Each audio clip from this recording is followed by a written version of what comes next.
Melhoração de nos fluxos de tráfego da três com experto na de tráfego, mestre vigilar e bombase contínuo, sítio na que confrontar com gestão e busca uma solução. É próximo na turno seguro na aberto de melhoração técnico.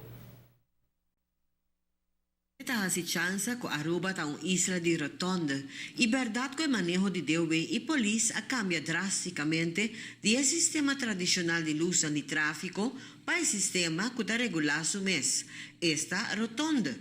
A próxima cruzada para Rotonda é cruzada de Santa Helena e Drie Master Straat. Na certo momento nan di dia, está quase impossível passar de Drie Master Straat e subir Santa Helena. Cada dia 4 adran de tráfego que está topa na cruzada aqui, está oferece 3 possibilidades.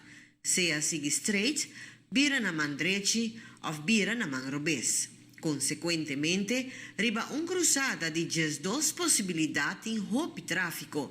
É uma maniobra complicada e perigosa hasta para o chofer de experiência. Para o volume de tráfego que está frequentar a região aqui, me servirá rotonda com diâmetro bastante grande. DOE lo laga a construção de mão de contratista. Para a razão não lo tem destajo público dia 8 de junho próximo. O trabalho será construção também de pad para cana e outro para bicicleta. O projeto me será entregado em 70 dias de trabalho. Para Notícia de Noite, Emily Hudson. Outro sítio não conseguiu merecer uma atenção também, onde não está tráfego que também de casa de funerária para subir e caminhar para Santa Cruz. Essa aqui vira parte da Avenida Wativos, que é o próximo projeto de PPP que o governo lo lança. Cruzado que também tem atenção de DOE Sumbana de Canal 90 e tem ainda o automobilista que está cooperativo.